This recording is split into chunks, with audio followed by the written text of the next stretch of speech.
Can a man correct his Muslim women colleagues on their appearance and for following proper ruling of Islam? For example, a man corrects a woman that her lipstick is too much.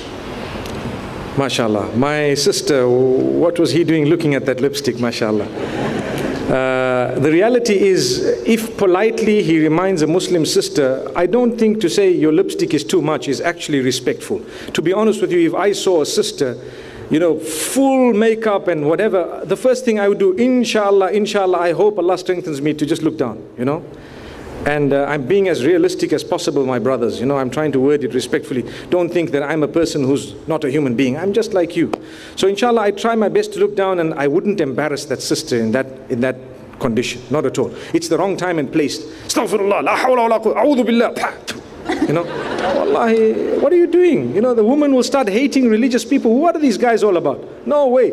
You get an opportunity, you find the right moment, you show them that you care for them as a Muslim sister, and she's not just an object. And slowly but surely, wallahi, sometimes without speaking, it will start improving itself, because they will realize that, hey, you know what, hang on, I am not created by Allah to attract the opposite sex. And to be honest, I've spoken to non-Muslim women sometimes when the opportunity has arisen, and a lot of them feel, no, I feel good when all the men look at me. I get angry when a man don't look at me, man.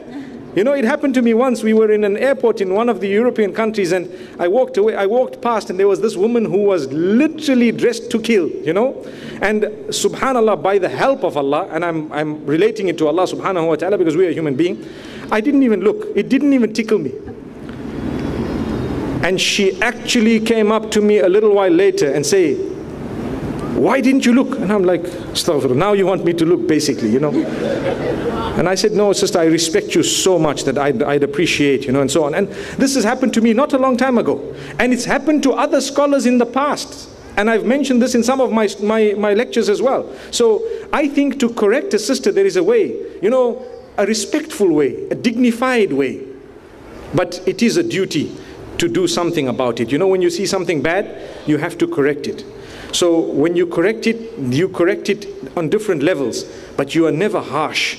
The Prophet ﷺ was told by Allah subhanahu wa ta'ala, فَبِمَا رَحْمَةٍ مِّنَ اللَّهِ لِنْتَ لَهُمْ. It is because of the mercy of Allah that you are lenient towards them. Had you been harsh and hard-hearted towards them, they would have dispersed. Wallahi, the same rule applies. You see a Muslim, and every one of us, myself included, we need correction. Imagine if someone comes to you and just starts telling you things, and you know you're an idiot and you're useless, and what you said and what you did and how you operate, you won't appreciate it, because that's the nature of man. But if you want to correct someone, brother, mashallah, tabarakallah, you know, so on. And if it's a sister, you don't need to get into all that detail, but at least you need to show concern.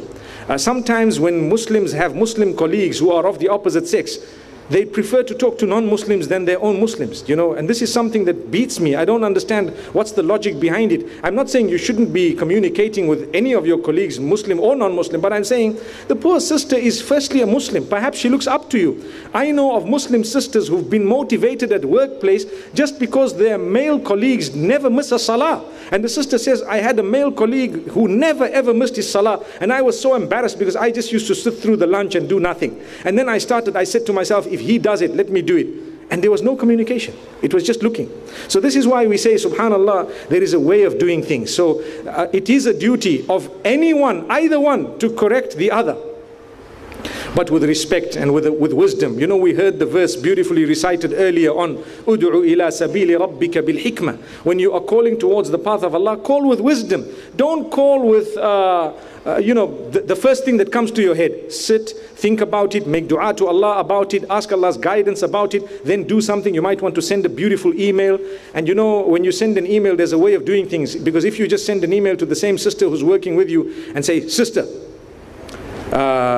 like the sister just said, you wear too much lipstick at work, and that is haram, as it is lipstick is red and the color of Jahannam is also red. Come Come on, there's a way of talking. So you say, sister, mashallah, may Allah strengthen you, may Allah help you, may Allah bless you and your loved ones, may Allah subhanahu wa ta'ala grant you goodness and greatness. I've got so many weaknesses of my own. Please highlight them if you see them. Please do not feel bad that I'm highlighting to you something minor that I believe, you know, if it wasn't my duty as a Muslim, I wouldn't even have bothered. But I felt very, very slightly that I should perhaps let you know. And as I say, before I let you know, if there's anything that you see in me that needs attention, please let me know. And the point that I wanted to raise was, you know, perhaps if you'd like to consider or reconsider the way you wear your makeup. Allahu Akbar. I'm trying to word it carefully. This is just an example based on what the sister's saying. Or it is much more palatable. A person will take it, they'd say, Jazakumullah khair, I appreciate, make dua for me, I thank you, because of how you said it. This goes back to the way you talk. May Allah grant us goodness and wisdom, but it is our duty to correct one another. Wallahu a'lam.